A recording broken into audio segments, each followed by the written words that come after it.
पहलगाममधील दहशतवादी हल्ल्याच्या पार्श्वभूमीवर दिल्लीत संरक्षण मंत्री राजनाथ सिंग यांच्या अध्यक्षतेखाली सर्वपक्षीय बैठक पार पडते।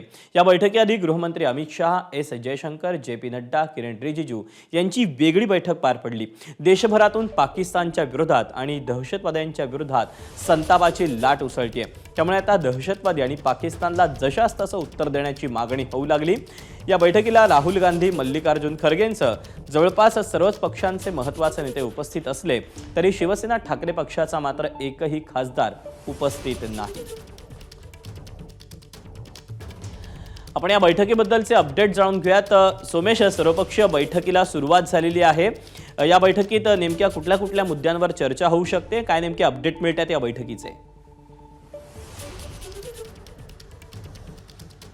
दीपक, आता संसदेमध्ये केंद्रीय गृहमंत्री अमित शाह त्यांच्यासोबत परराष्ट्र मंत्री एस जयशंकर, राजनाथ सिंग, निर्मला सीतारामन हे सगळे मंत्री केंद्र सरकारचे आता संसदेमध्ये पोहोचत आहेत। संसदेमध्ये सर्व पक्षाच्या प्रतिनिधींना निमंत्रण देण्यात आलेले, यामध्ये काँग्रेसचे नेते सुद्धा सहभागी होणार आहेत। त्यामुळे राहुल गांधी देखील या बैठकीला उपस्थित राहण्याची शक्यता आहे। त्यासोबतच इतर सर्व पक्षाचे जे गटनेते आहेत ते सगळे गटनेते या बैठकीला उपस्थित राहणार आहेत। आणि कुठल्याही युद्धजन्य परिस्थितीच्या वेळी किंवा अशा संवेदनशील वेळी जेव्हा कधी या देशाच्या सरकारने सर्वपक्षीय बैठक बोलवली आहे त्यावेळी आतापर्यंतचा प्रघात असा आहे की सर्व पक्षाच्या प्रतिनिधींनी त्यांना उपस्थिती दर्शवलेली आहे आणि उपस्थिती दर्शवून सरकार किंवा देश म्हणून जो काही निर्णय होईल त्या निर्णयाच्या पाठीशी संपूर्ण देश एकत्रितपणे आहे असा संदेश देखील या सर्वपक्षीय बैठकीतून जात असतो।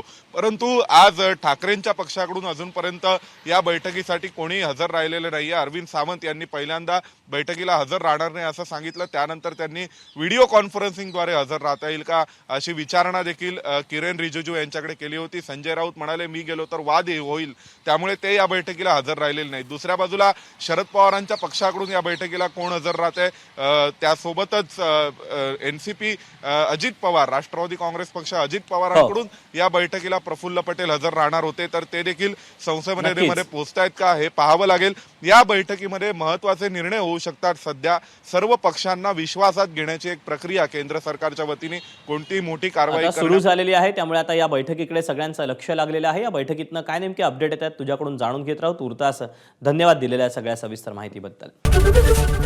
एबीपी माझा, उघडा डोळे बघा नीट।